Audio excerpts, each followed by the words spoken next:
बहुत बहुत धन्यवाद आपको। आज इस सभागार में बैठे हमारे नगर आयुक्त साहब, हमारी मेयर मैडम, पूरे वार्ड के हमारे पार्षद बंधु, सामाजिक संस्थाओं से जुड़े बहुत से हमारे मित्र, हमारी बहनें, आज हम एक मोदी जी का सपना है कि 2047 में हमारा भारत कैसा हो।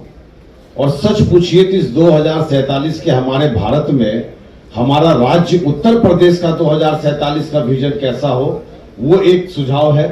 और उस उत्तर प्रदेश के अंदर हमारे गाजियाबाद नगर निगम की व्यवस्था जो है उसका 2047 के लिए क्या ट्रैक हो, और उस नगर निगम के अंदर हम पार्षदों का 2047 के लिए क्या ट्रैक हो, यही से भारत के 2047 का निर्माण की शुरुआत होती है।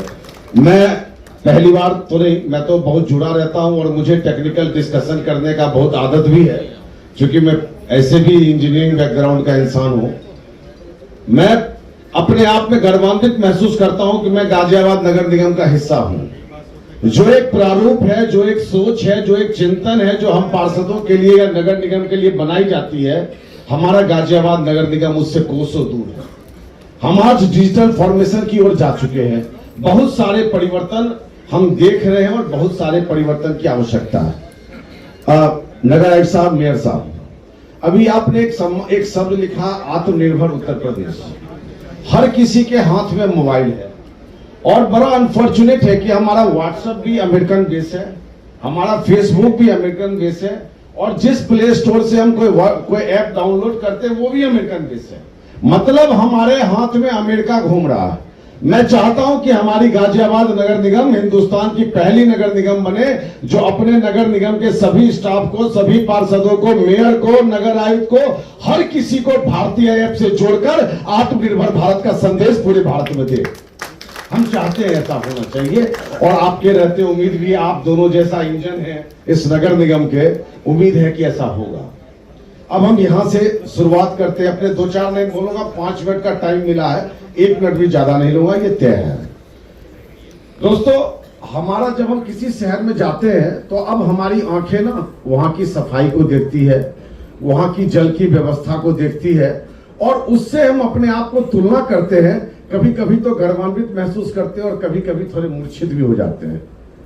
लेकिन इसमें हमारा सहयोग कैसा हो, ये सच कहा नगर आयुक्त साहब ने। हमने बहुत रिसर्च किया वाटर के ऊपर। किसी भी शहर की खूबसूरती वहां की हरियाली, वहां की नदियां होती है, और हमारे शहर की नदियां सिकुड़ती जा रही है, नाला बनता जा रहा है। दरअसल पानी संचय करने का काम, मैं थोड़ा सा पढ़ने लिखने का काम ज्यादा करता हूं तो इसलिए थोड़ी जानकारी रखता हूं। पानी संचय करने का काम डूब क्षेत्र का होता है, और आज हिंदुस्तान डिजिटल दुनिया में जा रहा है।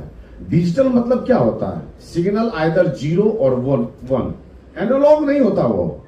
आप या तो हां या तो ना, अतिक्रमण या तो हां या तो ना, बीच का सौदा नहीं होता। आप अतिक्रमण हटा दीजिए, डूब क्षेत्र में पानी संचय होने लगेगा।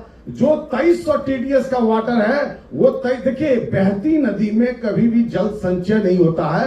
वहां पर जल के नीचे बालू होता है जो थोड़ा फिल्टर करता है कचरों को, और पानी को वो आगे बढ़ाता है। जल संचय हमेशा डूब क्षेत्र करता है, आसपास का किनारा करता है, जो आज के डेट में अतिक्रमण का शिकार हो गया है। नगर निगम को इतना बुलंद बनना पड़ेगा कि डिजिटल सिग्नल पर चलना पड़ेगा, आइदर यस और नो।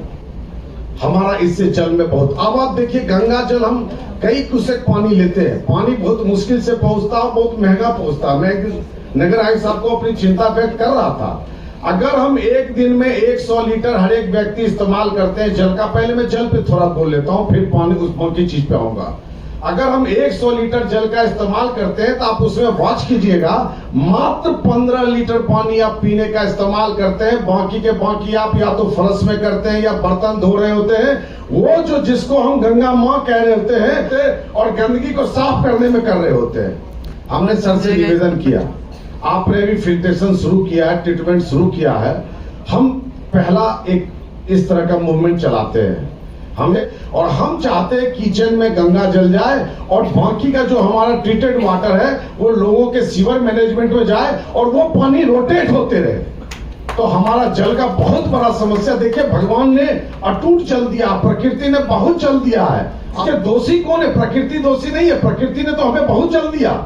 जब हम सिप्रासन सिटी में आए थे तो 20 फीट पर पानी था, वो 80 फीट हुआ और आज 350 फीट। नगर निगम बोरिंग लगा रही है 400 फीट। हम कहां जाते जा रहे हैं? हम अपने बच्चों के लिए अच्छा इमारत तो छोड़ रहे हैं, लेकिन पीने के लिए पानी नहीं छोड़ रहे हैं, चलने के लिए सड़क नहीं छोड़ रहे, प्रकृति देने के लिए पेड़ पौधे नहीं छोड़ रहे हैं। लेकिन हाँ, इमारत बहुत खूबसूरत दे रहे हैं, 3 करोड़ 4 करोड़ 5 करोड़ 10 करोड़, लेकिन हम जीवन नहीं दे रहे। Life is all about nature. Nature जीवित है तो हम जीवित हैं, क्योंकि हमारा आदान प्रदान का ये रिश्ता है।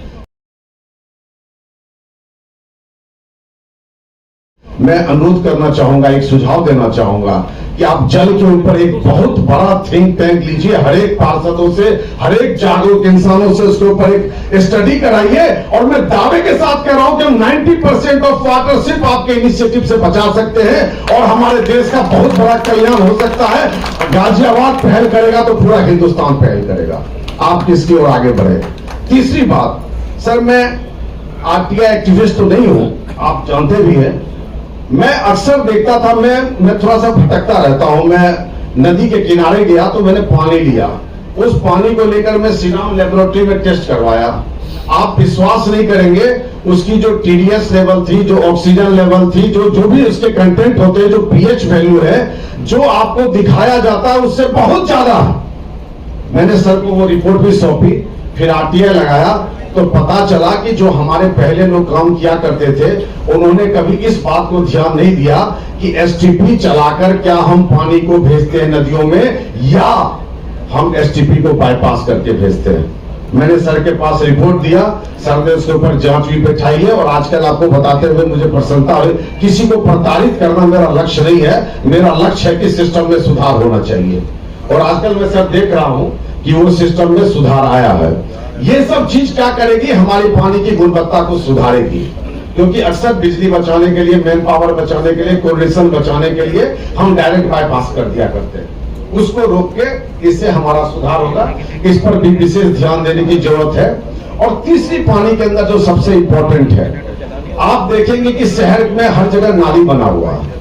नाली में प्लास्टिक भी डालते हैं, सब कुछ डालते हैं। हर नाली के ऊपर एक माइन्यूट जाली लगा हुआ है सर।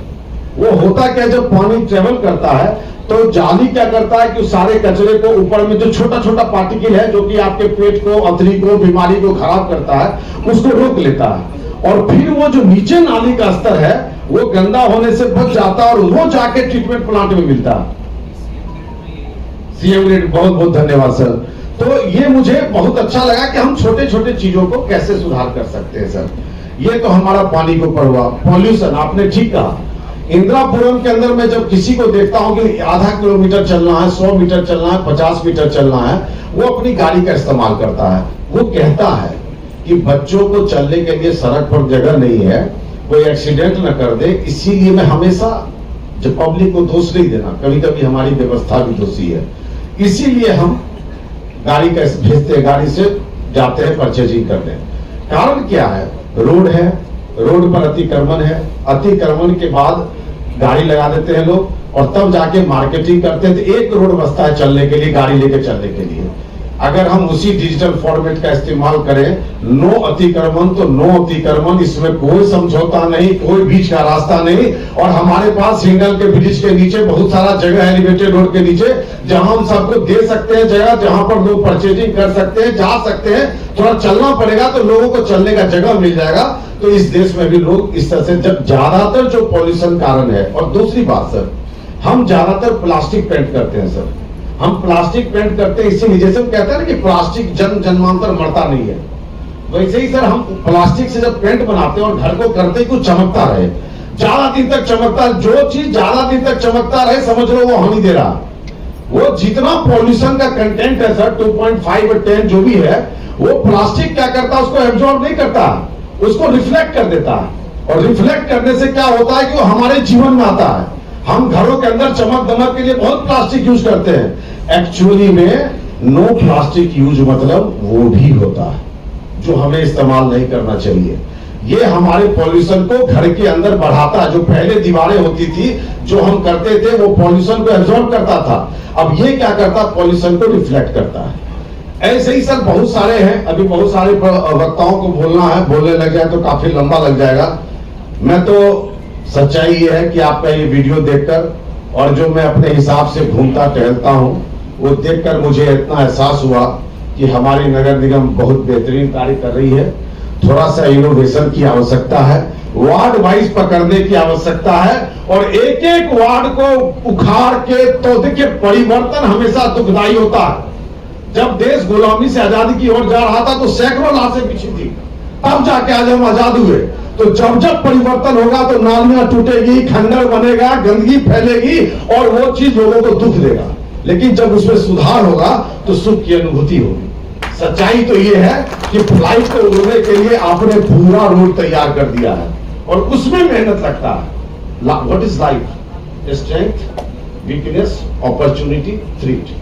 और जब हम कोई काम शुरुआत करते हैं तो थ्रेट 90% होता है, अपॉर्चुनिटी 5% होता है, स्ट्रेंथ 2% होता है, और जब हम काम को लेकर चलते हैं तो वो थ्रेट गिरता जाता है और स्ट्रेंथ बढ़ता जाता है। अब आप लोग उस जगह पर लेके आ गए हो नगर निगम को, इनके लिए जोरदार ताली बजनी चाहिए। सभी पार्षदों के लिए ताली बजनी चाहिए कि आज आपके पास स्ट्रेंथ लगभग 50-60% आ चुका है। अब आप रनवे पर किसी भी फ्लाइट को उड़ा सकते हो, जहां भी हो, जैसे भी हो। मैं 2-3 चीज बता देता हूं। मेरे वार्ड में जो मंदिर है, मैं जो वहां फूल चढ़ता है, दूध पानी चढ़ता है, मैंने मशीन लगा रखी है।